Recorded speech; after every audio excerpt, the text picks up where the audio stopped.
Mais tous les problèmes qu'on a aujourd'hui, c'est parce qu'il y a une construction politique qui a été décidée en 91 qui veut que Menaka s'appelle Azawad, Gao s'appelle Azawad, Kidal s'appelle Azawad, Gourma s'appelle Azawad, Tombouctou s'appelle Azawad.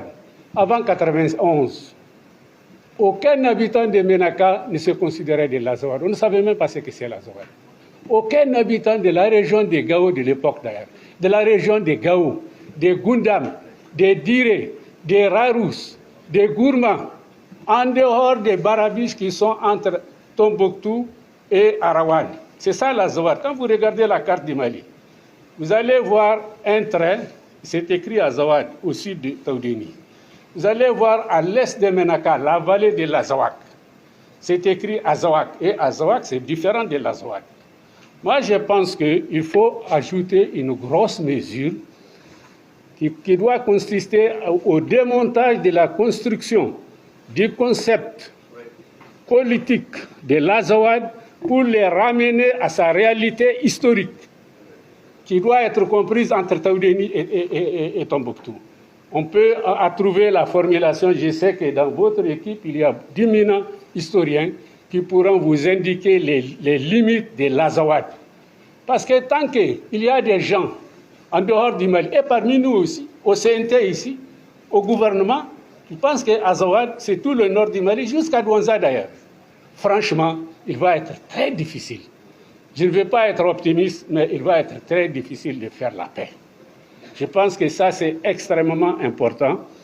Et vous savez, quand on va avoir une véritable politique d'aménagement des territoires, même à Taoudéni, les sels de Taoudéni sera exploité de façon optimale. Les potentialités de tous les cercles du Nord là, vont être exploitées. Je vais illustrer ceci là par un exemple. En 1998, on a organisé une rencontre à Tahabanat. Quand on a quitté Tahabanat dans la nuit, on a passé la nuit dans une zone qu'on appelle Aghazraran à Menaka, en pleine vallée de l'Azawak. Il n'y avait rien. Il y avait juste un hangar où les responsables de l'IMADD de l'époque se réunissaient. Il y avait un puisard, on n'a pas pu boire de l'eau. Mais entre-temps, il y a eu un puits-citerne. Il y a eu des forages. Mais en 2021, avant les attaques de Menaka, Aghazraran était le plus grand marché du bétail du Mali. Pas seulement du nord. Hein. Et la ville, il y a une ville plus importante que Fana, à côté là. Des produits qu'on ne trouvait pas à Menaka, on les trouvait à Aghazraran.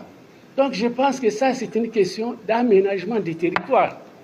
Maintenant, quand on va bien aménager de façon optimale les territoires, il est clair qu'il y aura de l'emploi pour tout le monde. Et puis, quand même, on a quand même des collectivités.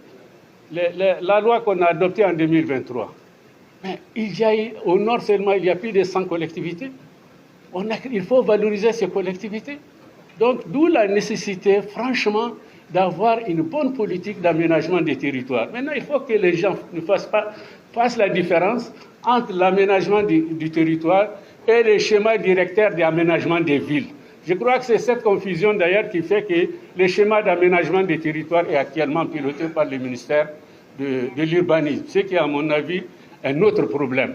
Il est essentiellement économique l'aménagement des territoires. Tout ce que vous avez dit là, s'il y a une bonne politique d'aménagement des territoires, d'abord il y aura un développement harmonieux dans l'espace du pays et ensuite toutes les potentialités vont s'exprimer.